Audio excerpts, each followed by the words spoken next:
எல்லாருக்குமே வணக்கம். தென் மீடியா சப்போர்ட்டர்ஸ்க்கு என்னுடைய வணக்கம். Sorry for the delay. Late ஆயிடுச்சு, என்னோடய ஃப்ளைட் லேட் ஆயிடுச்சு, அதனால தான். ஓகே, கன்னி என்னோடய கரியர் ஸ்டார்டிங்லேயே ஒரு ஹீரோயின் ஓரியன்டட், ஹீரோ இல்லாமல் இருக்கிற ஒரு படம். அதுவும் இல்லாமல் இது எப்படின்னா, இது எனக்கு பர்சனலாக ரொம்பவே கனெக்டான ஒரு சப்ஜெக்ட் என்ன சொல்லலாம். நீங்கள் இன்னும் ட்ரைலர் பார்த்துருக்கீங்கன்னு தெரியல, சாரி. போஸ்டரில் நீங்கள் பார்க்கலாம். என்னுடைய லுக் கம்ப்ளீட்டாக டிஃப்ரெண்ட்டாகவே இருக்குது. அதுவும் இல்லாமல் எனக்கு பர்சனலாக இந்த படத்தில் வந்து ஹோம்ஒர்க் நிறையா இருந்தது. ஆக்சுவலாக இந்த மாதிரி ஒரு சப்ஜெக்டில் நான் சூஸ் பண்ணதுக்கு வந்து செல்வராஜ் சாருக்கு, அப்போது நம்ம சிவ சாருக்கு, டைரக்டர் சிவதோர்பாடி சாருக்கு நான் ரொம்ப நன்றி சொல்கிறேன். அப்போது இதை பற்றி சொல்லணுன்னா, லொக்கேஷன் என்ன மாதிரி லொக்கேஷன்னா, அங்கே போகிறதுக்கே வந்து நிறைய கஷ்டங்கள். எப்படின்னா, ஆக்சுவலாக இது நம்ம சூஸ் பண்ண ஒரு வில்லேஜ் வந்து உண்மையான எந்த வசதியும் இல்லாமல் இருக்கிற ஒரு வில்லேஜ். ஆக்சுவலாக நம்ம ஷூட்டிங் முடிந்ததுக்கப்புறம் வந்து அங்கே வந்து நிறைய வில்லேஜே வந்து கம்ப்ளீட்டாக காலி பண்ணிட்டாங்க. ஸோ இது ரியலான ஒரு சப்ஜெக்ட். எனக்கு தெரிஞ்ச வரைக்கும் சிவ சார் வந்து அதுக்கு மேல் ஒரு டாக்குமெண்ட்ரியே பண்ணியிருக்காங்க. அவங்க ரிசர்ச்சை வந்து ஆல்மோஸ்ட் 20 இயர்ஸாக பண்ணியிருக்காங்கன்னு நினைக்கிறேன். ஆமாம். அப்போது அந்த வில்லேஜ் மக்கள் வந்து ரொம்பவே சப்போர்ட் பண்ணாங்க. அங்கே வந்து ஒரு பாத்ரூம் இல்லை, எந்த வசதியும் இல்லை. ஆக்சுவலாக நம்மளுக்காக ஒரு சின்னதாக ஒரு டென்ட் மாதிரி போட்டு கொடுத்தாங்க. அங்கே போகிறதுக்கே வந்து ஆல்மோஸ்ட் ஹாஃப் டே எடுக்கும். ஆக்சுவலாக அந்த மாதிரி ஒரு லொக்கேஷனில் பண்ணதும், அதுவும் இல்லாமல் எனக்கு வந்து இட் வாஸ் லைக் அ சேலஞ்சிங்கான ஒரு ரோல். ஏன்னா ஒரு கையில் குழந்து, ஒரு கையில் கத்து, லாட் ஆஃப் திங்ஸ் ஹேண்டில் பண்ண வேண்டி இருந்தது. ஏன்னா மாடர்ன் கேரக்டர் பண்ணும்போது, இந்த மாதிரி ஒரு வில்லேஜ் கேர்ளாக நான் பண்ணும்போது it was like very tough. But அடுத்தது வந்து நீங்கள் தான் சொல்லணும் அது எப்படி இருக்குன்னு சொல்லிட்டு. ஸோ இந்த மாதிரி ஒரு சப்ஜெக்ட்க்கு என்னை சூஸ் பண்ணதுக்கு, அப்போது இந்த மாதிரி ஒரு வாய்ப்பு கொடுத்ததுக்கு வந்து எல்லாருமே நன்றி சொல்கிறேன். அதுவும் இல்லாமல் மீடியா பீப்புள், ஏன்னா சின்ன பட்ஜெட் படங்களை வந்து நீங்கள் சப்போர்ட் பண்ணணும். அதுவும் இல்லாமல் இந்த படம் இப்போது அவார்டுக்கு போகிறதுக்கு ரெடியாக இருக்குது. அது வந்து அந்த விஷயத்தில் I am so happy. So உங்களுடைய பிளெஸ்ஸிங்ஸ் வேணும்னு கேட்குறேன். மீடியா பீப்புள் சப்போர்ட் பண்ணணுன்னு கேட்குறேன். தேங்க்யூ. ஆஃப்டர் லாங் டைம் தமிழுக்கு திரும்பி இந்த படத்தோட கம்பேக் பண்ணிகிட்ருக்கேன். ஸோ அடுத்தது லைனப்பில் இன்னும் 2 மூவிஸ் இருக்குது. ஸோ ஷார்ட்லி அதை நான் பேசுகிறேன். தேங்க்யூ. எல்லாருக்கும் வணக்கம். எனக்கும் கொஞ்சம் ஸ்டேஜ்னா கொஞ்சம் பயம்தான். எங்கள் அழைப்பிதழை ஏற்று இங்கே வந்திருக்க எல்லாருக்கும் என்னுடைய மனமார்ந்த நன்றியை தெரிவித்துக் கொள்கிறேன். எங்கள் டீம் எல்லாருக்குமே என்னுடைய வாழ்த்துக்கள். 17th கன்னியின் காதல் கதை. காதல்னா நார்மலாக ஒரு பெண்ணோட காதல் கிடையாது. ஒரு கன்னி, ஒரு பெண் வந்துட்டு என்ன பண்ணுறா, இந்த படத்தில் என்ன பண்ண போகிறா, எப்படி தன்னுடைய குடும்பத்தை காதலிக்கிறா, நம்முடைய பாரம்பரியத்தை எப்படி பராமரிக்கிறா, அதுதான். ஏன்னா இந்த இயற்கை மருத்துவங்கள்லாம் ரொம்ப அழிஞ்சு போயிடுச்சு, கொஞ்சம் கொஞ்சமாக வந்துட்டுருக்கு. பட் இந்த ரீல்ஸ், இன்ஸ்டாகிராம்லாம் இருக்கிறனால மறுபடியும் அது நம்ம முன்னோர்கள் மூலியமாவோ அதை பற்றி தெரிஞ்சுக்கிட்டவங்க மூலியமாவோ நிறைய இப்போ வெளியே வந்துட்டுருக்கு. அதை பற்றி நம்ம பாரம்பரியம் அழியக்கூடாது அப்படின்றதுக்காக இந்த படமும் நம்ம எடுத்திருக்காங்க. மாயன் சிவா அவர்கள் இயக்குனர், இந்த படத்தோட இயக்குனர். செல்வராஜ் சார் இந்த படத்தில் எனக்கு வாய்ப்பு கொடுத்ததுக்கு மிக்க நன்றி. இதில் வந்து பார்த்தீங்கன்னா ரொம்பவே கஷ்டப்பட்டிருக்கோம். எதுவுமே ஆர்டிஃபிஷியல் கிடையாது. அதில் இருக்க பிளேஸுங்களும் சரி, எந்த ஒரு விஷயமே. ஏன்னா இது ஃபுல்லாகவே வந்து நாங்கள் உங்களுக்கு இயற்கையை தான் காமிச்சிருக்கோம். கேமரா வந்து எடுத்துகிட்டு போகிறதுக்கு கூட எங்களுக்கு போதுமான வசதிகள் இல்லைன்னா அவங்க கொடுக்க மாட்டேனோ கொடுக்க முடியாதுன்னு சொல்ல கிடையாதுங்க. அது பெரிய மலை உச்சியில் போயிட்டு அதை நாங்கள் எடுத்துகிட்டு போனோம். போகும்போது பார்த்தீங்கன்னா லென்ஸ் கூட உடஞ்சிருக்குன்னா ரொம்ப தூரம் நம்ம பயணம் செய்யணும். நிறைய மலைகள்லாம் தாண்டி போய் அந்த இடத்துல எந்த ஒரு வசதியுமே கிடையாது. ஒரு டாய்லெட் கிடையாது, ஒரு படுக்கிறதுக்கு ஒரு மூவினா நார்மலாக நம்மளுக்கு கிடைக்கிற எந்த ஒரு விஷயமே இந்த மூவியில் நம்மளுக்கு கிடையாது. ஏன்னா எதையுமே இங்கேருந்து அங்கே எடுத்துகிட்டு போக முடியாது. அப்படிப்பட்டு நாங்கள் ரொம்ப கஷ்டப்பட்டு இந்த மூவி பண்ணியிருக்கோம். இந்த கன்னி படத்தை வெற்றி பெற வைக்கிறது நம்ம மீடியா மக்கள் கையில் இருக்குது. இதுக்கு மேலே என்ன பேசுது எனக்கு தெரியல. இது வரைக்குமே போதுமானது. நன்றி, தேங்க்யூ. எல்லாருக்கும் வணக்கம். எனக்கு இந்த ஆப்பர்ச்சுனிட்டி கொடுத்த செல்வராஜ் சார், சிவா சார் ரொம்ப நன்றி. இங்கே வந்து நான் முக்கியமாக தேங்க்ஸ் சொல்லணும்னா என்னோடய மியூசிஷியன் ஃப்ரெண்ட்ஸ், எனக்கு இந்த மூவி பண்ணுறதுக்கு ஹெல்ப்ஃபுல்லாக இருந்த ஃப்ரெண்ட்ஸ். ஃபஸ்ட்டு இந்த ஒரே ஒரு சாங் தான் அந்த படத்தில், அதுக்கு லிரிக்ஸ் கொடுத்தவங்க உமாதேவி சூப்பராக பண்ணியிருக்காங்க. அண்டு மீனாட்சி இளையராஜா சூப்பராக பாடியிருக்காங்க. அண்டு என்னோடய மியூசிஷியன் ஃப்ரெண்ட்ஸ் வந்து ஆகாஷ் வயலினிஸ்ட், ஸ்ரீகாந்த் ஃப்ளோட்டிஸ்ட், அப்புறம் மிக்ஸ் மாஸ்டர் பண்ண ரோஷன், இவங்களுக்கெல்லாம் நன்றி. அவ்வளோதான். Thank you so much. அனைவருக்கும் மனமார்ந்த நன்றியை தெரிவித்துக் கொள்கிறேன். இன்றைக்கி வந்துட்டு காலகட்டங்கள் மாறி மாறி போகிறதுனால சில விஷயங்கள் பேச வேண்டியது இருக்குது. அது அப்புறம் பேசுவோம். இன்றைக்கி வந்துருக்க மீடியா மெயின். இங்கே இந்த மீடியா பார்க்கும்போது எனக்கு என்ன தோணுதுன்னா, இது ஃபஸ்ட் டைம் இந்த ஸ்டேஜில் வந்து நான் உங்கள்கிட்ட பேசிக்கொண்டிருக்கு. ஸோ இந்த பேசும்போது என்ன தோணுதுன்னா, ஃபஸ்ட்டு பேசும்போது எல்லாருக்கும் கொஞ்சம் உடம்பெல்லாம் கொஞ்சம் பயப்படும், உடம்புலாம் நடுங்கும். அது மாதிரி தான் எல்லாருக்கும். ஆனால் வந்து ஒரு டைம் நின்று நம்ம பேச ஆரம்பிச்சிட்டோம்னா தாராளமாக நல்ல மாதிரி பேசலான்னு தான். ஓகே, இங்கே வந்திருக்கும் அனைவருக்கும் மனமார்ந்த நன்றியை தெரிவித்துக் கொள்கிறேன். ஃபஸ்ட், வெந்து தணிந்தது காடு, கன்னிக்கு வணக்கத்தை போடு போடு போடு. எதுக்கு நான் எதுனா பண்ணி அப்புறம் இவங்க திட்டுறதுக்காக வேணாவா. இப்போ மேடையில் அமர்ந்திருக்கும் அனைவருக்கும் வணக்கம். குறிப்பாக ராஜன் சார், பேரரசர், இயக்குனர், தயாரிப்பாளர் அனைவருக்கும் வணக்கம். பத்திரிகை நண்பர்கள், ஊடக நண்பர்கள், இணையதள நண்பர்கள் அனைவருக்கும் வணக்கம். கன்னி இந்த படத்தோட ப்ரெஸ் மீட்டுக்கு தான் வந்திருக்கேன். நான் ஸ்டேஜில் ஏறும்போது எனக்கு ஜாக்கெட்டு, அந்த பாவாடை, தாவணி எல்லாம் என்னால் சரியாக போட்டுட்டு மேலே ஏற முடியல. உடனே டக்குன்னு படத்தோட தயாரிப்பாளர் செல்வராஜ் சார் டக்குன்னு அவனுக்கு ஒரு சால்வை போட்டு இந்த கன்னியை காப்பாற்றிட்டார் அப்படியே. ஸோ அவருக்கு என் மனமார்ந்த நன்றி செல்வராஜ் சார். அது மட்டும் இல்லை, நான் இங்கே பக்கத்தில் இருக்கும்போது என் பக்கத்தில் உங்கள் பேர் என்ன சொன்ன, தாராவா, அவங்க கூட சொன்னாங்க எங்களை எல்லாரையும் நல்லா கன்னித்தன்மையோடு பார்த்துக்கிட்டாரு ப்ரொடியூசரு அப்படின்னு சொல்லி.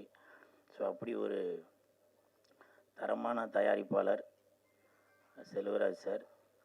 அதே மாதிரி படத்தை பற்றி பேசினாங்க இயக்குனர் சார். இயக்குனர் அவர்கள் சொல்லும்போது அவர் அறியாமலே ரொம்ப ஒரு எமோஷ்னல் ஆனார். உங்களுக்கும் என் மனமார்ந்த வாழ்த்துக்கள், நன்றிகள் சார்.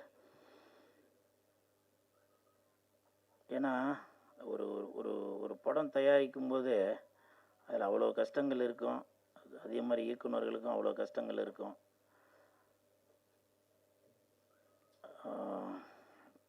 இந்த படத்தில் ஏதோ ஒரு 4 குத்துப்பாட்டு, ஒரு லவ் சீனு, ஒரு 2 ஃபைட்டு அப்படின்னு வச்சு பண்ணிட்டு போகாமல் ஒரு மக்களுக்கு ஒரு மெசேஜ் சொல்லணும். இன்றைக்கி வந்து இயற்கை அழிந்துட்டு வருது, சித்த வைத்தியம் அதெல்லாம் வந்து அழிந்துட்டு வருது, இங்கே கிடைக்கிற அந்த மூலிகை பொருள் எல்லாமே வெளிநாட்டுக்கு போயிடுது, வெளிநாட்டில் உள்ள இங்கிலீஷ் மருந்தெல்லாம் இங்கே வந்துடுது அப்படின்ற ஒரு ஆதங்கத்தை படத்தில் நல்லா சொல்லியிருக்காரு இயக்குனர், தயாரிப்பாளர் அவர்களுக்கு என் மனமார்ந்த நன்றி. பொதுவாகவே சொல்லுவாங்க கன்னி அப்படின்னாலே அதுக்கு ஒரு ஸ்பெஷல் உண்டு. சில இதை நான் சொல்லுவேன், அப்புறம் திட்டுவீங்க, அது வேணாம். கன்னி அப்படின்னாலே கன்னிசாமி அப்படின்னா அது ஒரு முதன்மையாக இருக்கும். கன்னி தெய்வம் அப்படின்னு சொல்லுவோம். ஸோ அப்படி கன்னி அப்படின்னாலே அது ஒரு ஸ்பெஷல் உண்டு. இப்போது இந்த ட்ரெஸ்ஸு போடுறதுக்கே எனக்கு வந்து அவ்வளோ கஷ்டமாக இருந்துச்சு. ஒரு கன்னியாக இருந்து இது நான் ஃபீல் பண்ணுறதுக்கு எனக்கு தெரியுது. ஆனால் இதே அந்த கன்னி அப்படின்ற ஒரு படத்தை எடுக்கிறதுக்கு எவ்வளோ கஷ்டப்பட்டிருப்பார் அப்படின்றது இந்த உடை உடுத்தும் போது தான் தெரியுது.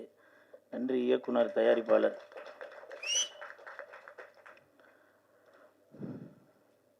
நான் நிறையா பேச வேணான்னு நினைக்கிறேன். ஏன்னா இந்த கெட்டப்பே கன்னின்னு எல்லாருக்கும் தெரிஞ்சிருக்கும்ல. ஏன்னா இப்போது பேரரசு சார் சொல்லும்போது சொன்னாங்க, மிக்க நன்றி பேரரசு சார். இப்போ உங்களை மாதிரி உள்ளவங்க இந்த மேடையில் என் பேரை பயன்படுத்துறது, இது வந்து எனக்கு ஒரு பெரிய, இந்த படத்தில் நான் நடிக்காட்டியும் நான் நடித்ததுக்கு சமம். அவ்வளோ ஒரு ஒரு ஒரு சந்தோஷமாக இருக்குது. ஒரு பெரிய இயக்குனர் விஜய் சார், அஜித் சார் எல்லாம் வச்சு படம் எடுத்தவங்க. இன்றைக்கி என் பேரை இவ்வளோ பெரிய மேடையில் சொல்கிறாங்கன்னா அதுக்கு முக்கிய நன்றி பேரரசு சார். நன்றி நன்றி நன்றி. ஏன்னா பெரியவங்க வாழ்த்து இருந்தால் தான் அடுத்த கட்டத்துக்கு நம்ம போக முடியும். ஸோ இந்த கன்னி டீமுக்கு என் மனமார்ந்த வாழ்த்துக்கள். செந்தூர பூவே செந்தூர பூவே சில்லென்ற காற்றே என் கன்னி எங்கே என் கன்னி எங்கே. மறந்துட்டேன்பா. நீ கொஞ்சம் பாராயோ செந்தூர பூவே. சில பேர் நினைப்பீங்க இவன் என்னடா ஏதோ ஒரு கோமாளித்தனமாக ஏதோ பண்ணிட்டு இருக்காருன்னு. நான் அந்த ட்ரெஸ்ஸு போடுறதெல்லாம் நான் ஒன்றும் விரும்பிலாம் ஒன்றும் போடலைங்க. இப்போ நான் இது போட்டுட்டு நான் வீட்டுக்கு போனாக்க என் பொண்டாடி பசங்களாம் என்னை வந்து ஏய் டாடி சூப்பர் அப்படின்னு சொல்லி வாழ்த்துவாங்கன்னு நினைக்கிறீங்களா? இது அவ்வளோ கஷ்டம், புரியுதுங்களா? ரொம்ப. ஆனால் நான் இந்த ட்ரெஸ்ஸு போடும்போது நான் ஒரு சந்தோஷமாக தான் போடுறேன், ஒரு பெருமையாக தான் நினச்சி போகிறேன். ஏன்னா இந்த படத்தில் எவ்வளோ பேர் நடிச்சிருக்காங்க, ஹீரோயின்லாம் நடிச்சிருக்காங்க, வரல. இப்போ பேர சார் சொன்னாங்க ஹீரோயின் வராதால கூல் சுரேஷ் வந்திருக்கார் போல் அப்படின்னு. அது வந்து எனக்கு வந்து ஒரு பெருமை தான் அது. அதனால் இந்த ட்ரெஸ்ஸு வந்து 3வது மனுஷங்களுக்கு இது வந்து ஒரு கேலி பொருளாக தெரிஞ்சாலும் இந்த படத்தில் நான் நடிக்காட்டியும் என்னுடைய இந்த சினிமா என்னால் ஏதோ ஒன்று நான் சினிமாவில் பெருசாக ஜொலிக்க முடியாட்டியும் ஏதோ ஒரு விதத்தில் மக்களை வந்து ஒரு மகிழ்வித்துட்டு இருக்கணும். ஐயோ ரொம்ப எமோஷனலாக வேணாம்ப்பா. ரொம்ப மகிழ்வித்துட்டு இருக்கணும் அப்படின்ற ஒரு எண்ணத்தில் தான் நான் இப்படிலாம் இருக்கிறது. அதனால் பெரியவங்க மன்னிச்சிருங்க. எனக்கு எவ்வளோ கஷ்டங்கள் இருக்குங்க. நான் கோபமாக பேசினாக்க நீங்கள் நண்பர்களே சொல்கிறீங்க கூல்னாக்க ஒரு ஜாலியாக இருப்பாருங்க, ஒரு கன்னித்தன்மையோடு இருப்பாருங்க அப்படின்னு சொல்கிறீங்க. ஸோ அப்படி இருக்கும்போது அதனால் எனக்கு அந்த கோபமாக பேச வேணாம். சரி அழுது பேசினாக்க அதுவும் கமெண்ட்டில் போடுறாங்க இவன் நல்லா நடிக்கிறான்பா அப்படின்றாங்க. உங்களுக்கு தெரியுது, இயக்குநர்களுக்கு தெரியணும், தயாரிப்பாளர்களுக்கு தெரியணும் கூல் சுரேஷ் நல்லா நடிக்கிறாரு அப்படின்னு. இந்த நேரத்தில் பேரரசு சாருக்கு ஒரு மிகப்பெரிய ஒரு வேண்டுகோளை தெரிவித்துக் கொள்கிறேன். சீக்கிரம் படம் டைரக்ஷன் பண்ணுங்கள் சார். உங்களை மாதிரி ஆளுங்களுக்கு நான் உழைக்கிறதுக்காக காத்துக்கிட்டு இருக்கிறேன் சார். தயவு செஞ்சு பேரரசு சார், ராஜன் சார், நீங்களாம் அடுத்தடுத்து படங்கள் என்ன பண்ணிகிட்டே இருக்கணும் சார். இதுதான் என்னுடைய வேண்டுகோள். இந்த இடத்துல ஏன் ஃபீலிங்காக ஏன் பேசிக்கிட்டு அப்புறம் என் கன்னித்தன்மை போயிடும். இந்த கன்னி டீமுக்கு என் மனமார்ந்த வாழ்த்துக்கள். கன்னி ஒரு அற்புதமான தமிழ் டைட்டில். கன்னி என்பது பரிசுத்தம், தூய்மையான, எந்த கரையும் படையாத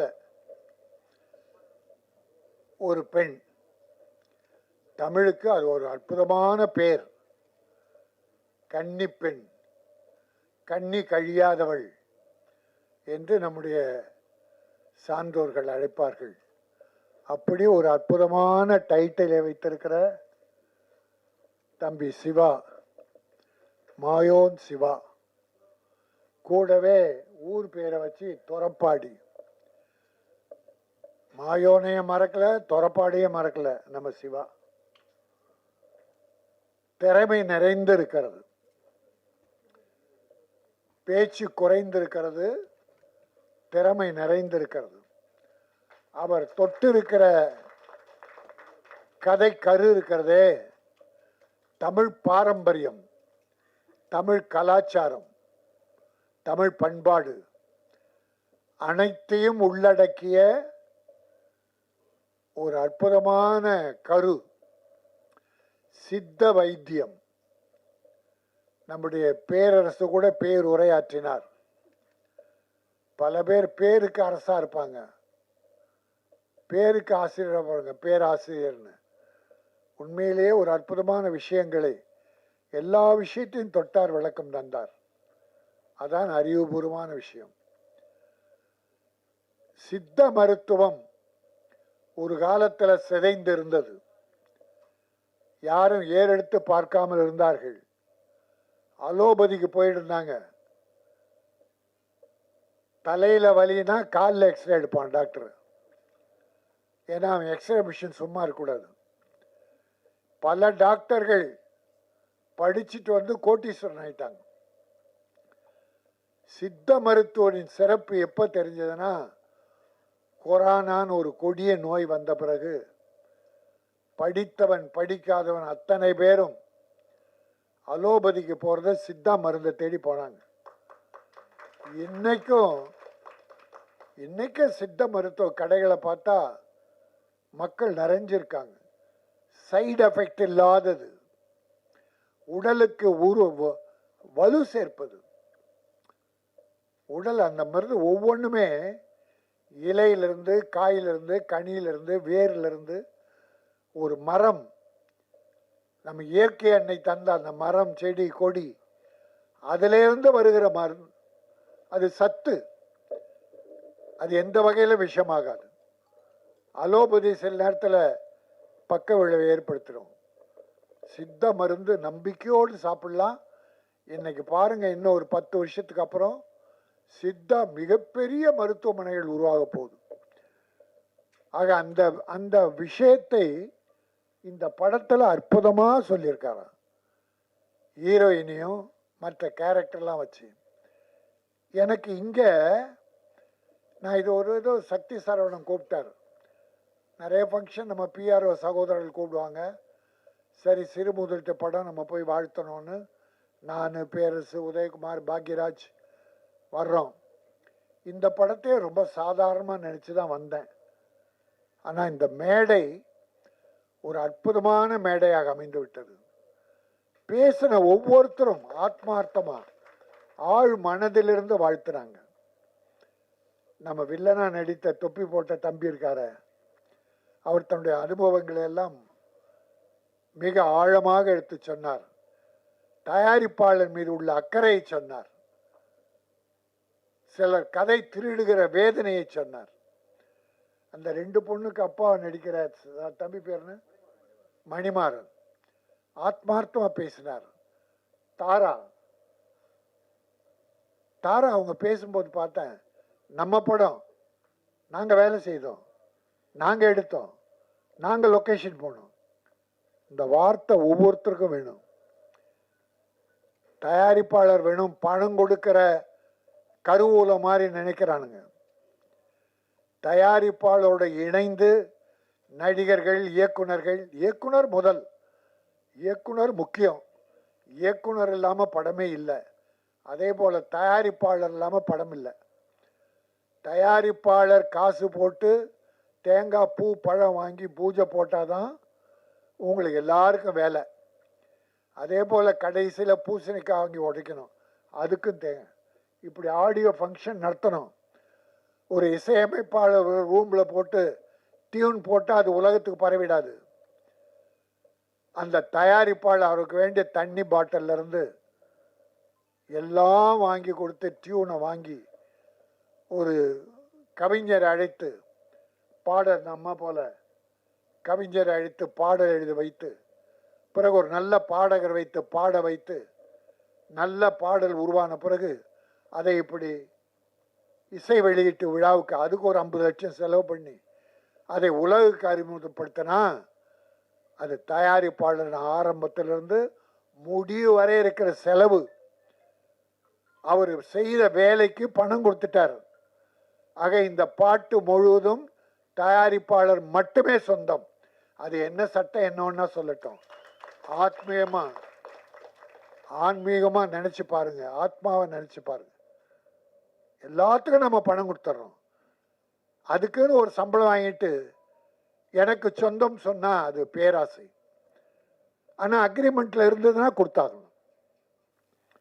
அக்ரிமெண்ட் போடும்போதே இந்த படத்துக்கு இசையமைக்கிற இசைப்பாளருக்கு இதில் வருகிற வருவாயில் தயாரிப்பாளர் 50%, இசையமைப்பாளர் 25%, கவிஞர் 10%, பாடகர் 10% ஒரு அக்ரிமெண்ட் போட்டால் அதை நம்ம ஆனர் பண்ணணும். அதை மறுத்து வாதம்லாம் பண்ணக்கூடாது. ஆக முதல் போடுகிற முதலாளியை துரோகம் செய்துவிட்டு நான் மட்டுமே சம்பாதிக்கணும்னு நினச்சி இன்னைக்கு எத்தனை தயாரிப்பாளர்கள் வருவாய் இல்லாமல் வறுமையில் வாடுறாங்க உங்கள் எல்லாருக்கும் தெரியும். என்னுடைய மீடியா சகோதரர்கள் அத்தனை பேருக்கும் தெரியும். ஒவ்வொருத்தர் வாழ்க்கையை நான் எங்களை விட நீங்கள் தான் அதிகமாக தெரிஞ்சு வச்சிருக்கீங்க. ஆகவே ஒரு படம் எடுக்கிற போது இப்படிப்பட்ட ஒரு குழு இணைந்து தயாரிப்பாளர் செல்வராஜ் ஒரு தங்கமான எப்படா இப்படி ஒரு நட்பு கிடைச்சதுன்னு பார்த்தா முதல்ல தயாரிப்பாளர் தங்கமான உள்ளம், எல்லாருக்கும் பெரிய மரியாதை கொடுத்துருக்காரு, யாருக்கும் பாக்கி வைக்கல, எல்லாரும் நிறைவா அன்போடு நடத்தி மரியாதையோடு நடத்தியிருக்கார். அதனால எல்லாரும் அவரை சூழ்ந்து இந்த படம் வெற்றி பெறணும்னு பாருங்க. இந்த படத்தை டேட் 17 ரிலீஸ். சரவணன் டிஸ்ட்ரிபியூட்டர், அவர் டிஸ்ட்ரிபியூட் பண்ண போறார். ஆகவே ஒரு படம் வெற்றி பெற வேண்டும் என்றால் எல்லாரும் ஒன்றா சேர்ந்து தயாரிப்பாளர் கை கொடுக்கணும், துணை நிற்கணும். நான் அதனால் இந்த கன்னி நிச்சயம் தமிழ் மக்களின் மனதிலே ஒரு நல்ல இடம் பெறும், வசூல் தரும், தயாரிப்பாளர் மீண்டும் படையெடுப்பார் என சொல்லி, இது தமிழ் பாரம்பரியம், கலாச்சாரம், பண்பாடு மிக்க கதையானதால நம்ம தமிழ்நாட்டில் நடக்கிற சில அவலங்கள் ஒன்றே ரெண்டு ஒரு விஷயத்தை சொல்லி முடிக்க விரும்புகிறேன். அதாவது தமிழ் பண்பாடு கலாச்சாரம்னா ஒருவனுக்கு ஒருத்தி என வாழ்வது. அப்படி பல பேர் நம்ம சினிமா உலகத்தில் பலர் காதலித்து நடிகர்கள் வாழ்ந்து கொண்டிருக்கிறார்கள். எங்க பாக்யராஜ், பூர்ணிமா ஒரு பெரிய உதாரணம். இன்ற வரைக்கும் ஒரு இன்பமான வாழ்க்கை, பிறருக்கு எடுத்துக்காட்டுகிற வாழ்க்கை வாழ்ந்து கொண்டிருக்கிறார்கள். ஆனால் இப்போ சில காலமாக இதை எதுக்கு சொல்கிறேன்னா, தமிழக இளைஞர்கள் இதை ஃபாலோ பண்ணிடக்கூடாது. எப்படி நடிகர்களை இவங்க ஃபாலோ பண்ணுறாங்க, நடிகன் பேண்ட்டு கிழிஞ்ச பேண்ட்டு போட்டு அதை ஸ்டைலாக போட்டுக்கிறான், தலையை கோதி விட்டுக்கிட்டா தலையை கழிச்சு விட்டுக்கிறான். அதுபோல் வாழ்க்கையும் பின்பற்றினால் தமிழ் பண்பாடு கலாச்சாரம் என்ன ஆகும்? போன மாதம் தனுஷும் ஐஸ்வர்யாவும் கோர்ட்டுக்கு போய் விவாகரத்து, அது ஒரு பெரிய பரபரப்பு உண்டாச்சு, தமிழ் மக்கள் வேதனைப்பட்டார்கள். இதுக்காக படம் எடுக்கிறோம்? இப்படி ஒரு பண்பாடு மணமக்கள் 2 குழந்தையை விட்டுட்டு நாங்கள் பிரிஞ்சு போகிறோன்னா அந்த குழந்தைகள் கதி என்ன? அந்த குடும்பத்து மாபெரும் தலைவன், உலகம் அறிந்த தலைவன், அவருடைய மனசு எப்படி வேதனைப்படும்? பெற்ற அப்பா அம்மா வேதனைப்படும், பிறந்த குழந்தைகள் 2 சிங்கக்குட்டிகள் எவ்வளோ வேதனைப்படன்னு கூட பார்க்காம கோர்ட்டுக்கு போயிட்டாங்க. நம்ம தமிழ் மக்கள் வேதனைப்பட்டாங்க. ஏன் வேதனை? அவங்க ரசிகர்கள் இதை ஃபாலோ பண்ணிடக்கூடாது, அந்த வேதனை. இப்போ புதுசாக பார்த்தா ஜிவி குமார், ஜிவி பிரகாஷ், அந்த சைந்தவி நல்ல பொண்ணு. ஏன்னா முதல் பாட்டு என்னுடைய உணர்ச்சிகள் படத்தில் பாடிச்சு. நல்ல பிள்ளை, ஒழுக்கமான அருமையான பிள்ளை. அது ஏதோ லவ் பண்ணி மேரேஜ், லவ் பண்ணும்போது மனதை முழுமையாக புரிந்துக்கிட்டு தான் லவ் பண்ணுறீங்க. கல்யாணம் ஆன பிறகு ஏன் கசப்புணர்ச்சி வருது? இருக்கிறத விட்டு கொடுத்து வாழ்ந்தவன் கெட்டு போவதில்லை. ஆகவே இந்த மாதிரி கோர்ட்டுக்கு போனால், இப்போ சாஃப்ட்வேர் கம்பெனியில் நிறைய 15 நாளில் லவ், 1 மாதம் வாழ்க்கை, 3ஆவது மாதம் டைவர்ஸு நிறைய நடக்குது. கோர்ட்டு ஃபுல்லாக இருக்குது. அந்த பண்பாடு சினிமாக்காரெல்லாம் வளர்ந்தக்கூடாதுன்ற வேதனையில் தான் இதை நான் சொன்னேன். கைகூப்பி வணங்குறேன். கணவன் மனைவியாக தொடர்ந்து வாழுங்கள், இன்ப வாழ்க்கை வாழுங்கள், நல்ல குழந்தைகளை பெற்றெடுத்து இந்த நாட்டுக்கு தந்து செழிப்போடு வாழுங்கள் என சொல்லி, இந்த கன்னி தமிழ் பண்பாடு, கலாச்சாரம், சித்தா எல்லாமே தமிழ் சம்பந்தப்பட்ட, தமிழ் உணர்வுகள், தமிழர்கள் உள்ளம் சம்பந்தப்பட்ட படம் நிச்சயம் ஒவ்வொரு தமிழனின் உள்ளத்திலும் நிலைக்கும்.